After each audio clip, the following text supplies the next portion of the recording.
সুপ্রিয় দর্শক আসসালামু আলাইকুম, কেমন আছেন আপনারা? নিশ্চয়ই ভালো আছেন। আজকের ভিডিওতে আপনাদের সবাইকে স্বাগত জানাচ্ছি।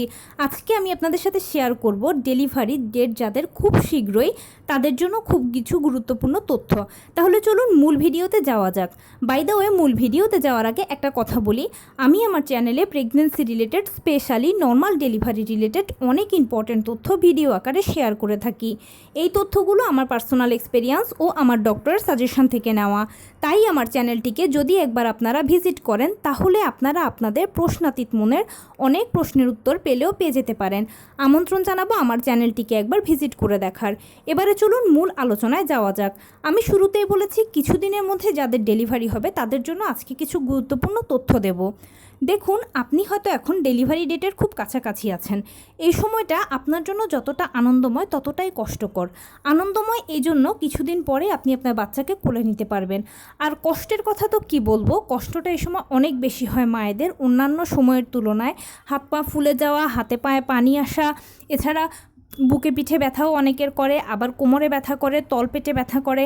কেননা বাচ্চার এখন ওজন তৈরি হয়ে গেছে, আপনার তলপেট, আপনার কোমর এবং শরীরের অন্যান্য অংশগুলো তাকে একটা ভালো জায়গা দিয়েছে, সেজন্য এগুলোতে প্রচণ্ড ব্যথা হয়, হাঁটতে চলতে কষ্ট হয়, রাতে ঘুম আসে না, মনে হয় বুঝি যৌনাঙ্গ ছিঁড়ে বাচ্চা বেরিয়ে যাবে। এই সমস্যাগুলো এই সময় হয়। তাই একটু সমাধান হচ্ছে ধৈর্য ধরে কষ্ট করে এগুলোকে সহ্য করে নেবেন। এই কষ্টগুলো কমানোর একটাই উপায় হচ্ছে নিয়মিত হাঁটাচলা করা, টুকটাক কায়িক শ্রম করা। টুকটাক কায়িক শ্রম করবেন, নিয়মিত হাঁটাচলা করবেন, দেখবেন কষ্টটা কিছুটা কমবে। পুরোপুরি দূর করা যাবে না, পুরোপুরি দূর তখনই হবে যখন আপনার বাচ্চা কোলে আসবে আপনার। যেহেতু আপনি এখন ডেলিভারি একদম শেষ পর্যায়ে এসে গেছেন, তাই হসপিটাল ব্যাগটা গুছিয়ে রাখুন। কর্মজীবী হয়ে থাকলে ছুটি তো নিশ্চয়ই নিয়েই নিয়েছেন, এবং সেই সাথে আপনার ডাক্তারের সাথে যোগাযোগ করুন, নিয়মিত ভালো মন্দ সব কিছু শেয়ার করুন। অবশ্যই লাস্ট চেক আপটা করার কথা কিন্তু একদম ভুলবেন না। আলট্রাসোনোগ্রাম করিয়ে নিন, অন্যান্য পরীক্ষাগুলো যদি দিয়ে থাকে করিয়ে নিন। যদি রিপোর্ট ভালো আসে তাহলে তো আলহামদুলিল্লাহ, আর রিপোর্টে যদি কোনো কিছু কম আসে তাহলে ডাক্তারের সাথে পরামর্শ করে নিন কীভাবে সেটাকে বাড়াতে হবে, সে মতে চলাফেরা করুন। পুষ্টিকর খাবার খাওয়ার কথা কিন্তু একদম ভুললে চলবে না। নিয়মিত পুষ্টিকর খাবার খাবেন। ভাত, মাছ, মাংস, ডাল, রুটি, হলুদ ফলমূল, সবুজ শাকসবজি, লাল জাতীয় খাবার, ওমেগা 3 ফ্যাটি অ্যাসিড সমৃদ্ধ খাবার, মৌসুমি ফলমূল, মৌসুমি শাকসবজি, কলা, খেজুর, বাদাম, দুধ, ডিম, ডাক্তারের বেঁধে দেওয়া আয়রন, ভিটামিন, ক্যালসিয়াম ওষুধগুলো অবশ্যই খেতে হবে। খাওয়া দাওয়া নিয়ে কোনো হেলাফেলা কিন্তু চলবে না।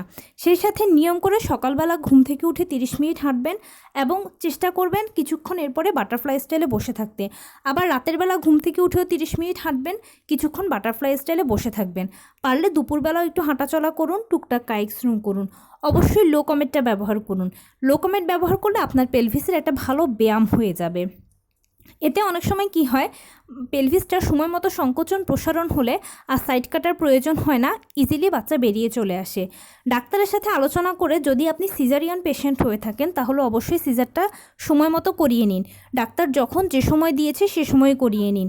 এটা নিয়ে প্লিজ এক্সপেরিমেন্ট করবেন না, বা অপেক্ষারও প্রয়োজন নেই, এতে আপনার বাচ্চার ক্ষতি হতে পারে।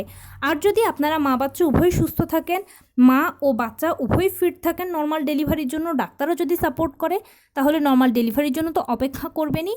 তবে এই সময়টাতে নিয়মিত হাঁটাচলা করবেন, ভালো ভালো খাবার খাবেন, পরিবারকে বেশি বেশি করে সময় দেবেন, আর আপনি যেই ধর্মের অনুসারী হন না কেন বেশি বেশি করে উপরওয়ালাকে ডাকবেন। মনে রাখবেন এটা আপনার জন্য এখন একটা সময়, আর এই সময় থেকে উপরওয়ালাই আপনাকে উদ্ধার করতে পারবে। নতুন মায়েরা এই সময় যে ভুল কাজটা করেন সেটা হচ্ছে নিজের মনে অনেক প্রশ্ন কাজ করে, অনেক কিছু জানতে ইচ্ছে করে। সেই সময় তারা অনেকের কাছ থেকে পরামর্শ নেয় বা জেনে থাকে। মনে রাখতে হবে পরামর্শদাতারা কিন্তু দুই শ্রেণীর হয়। এক শ্রেণী আছে অরিজিনাল কথা বলে, এক শ্রেণী আছে তিলকে তাল করে। তাই কার থেকে পরামর্শ নিচ্ছেন সেটা একবার ভেবে চিন্তে দেখবেন। আর এ সময় আপনি অযাচিত কোনো প্রশ্ন প্লিজ মনে আনবেন না, কেননা এ সময় মায়েরা ঠিকমতো রাতে ঘুমোতে পারে না। আর রাতে যখন তারা ঘুমোতে পারে না বা না ঘুমায়, এর ফলে কি হয়, অনেক হিজিবিজি প্রশ্ন মনে আসে। সেই সাথে তাদের এসব ভাবতে ভাবতে টেনশন হয়, প্রেশার বেড়ে যায়। এরপরে দেখা যায় কি, খাওয়া দাওয়া ছেড়ে দিয়ে নিজে এমন একটা খারাপ অবস্থায় চলে যায় যে নর্মাল ডেলিভারি পেশেন্টকেও তখন ইমার্জেন্সি সিজার করিয়ে ফেলতে হয়। তাই এই সময়টা খুব ইম্পর্ট্যান্ট একটা সময় একজন গর্ভবতী মায়ের জন্য, বিশেষ করে প্রথম মায়েদের জন্য। অযাচিত কোনো কথা শুনবেনও না, অযাচিত কোনো প্রশ্ন মনেও আনবেন না। শুধু একটাই কথা মনে রাখবেন, আপনি যে পরিস্থিতিতেই থাকেন না কেন বা যে পরিস্থিতি আপনার সামনে আসে না কেন সেটাকে আপনাকে মোকাবেলা করতেই হবে, এছাড়া আপনার কাছে কোনো অপশান নেই। আর তাছাড়াও নর্মাল ডেলিভারিটা একটা ন্যাচারাল প্রসেস। এক একজনের বডির স্ট্রাকচার এক এক ধরনের, এক একজনের বডি এক এক রকমের সাপোর্ট করে। অমুকের এরকম হয়েছে মানে যে আপনারও হবে সেটা কিন্তু নয়।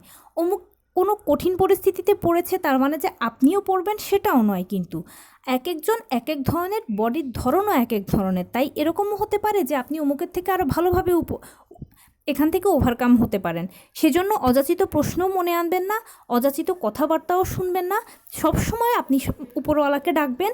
আপনি যেই ধর্ম অনুসারী হন না কেন ধর্ম অনুযায়ী প্রার্থনা করবেন, দেখবেন উপরওয়ালা আপনাকে খুব ভালোভাবে ওভারকাম করিয়ে নেবে।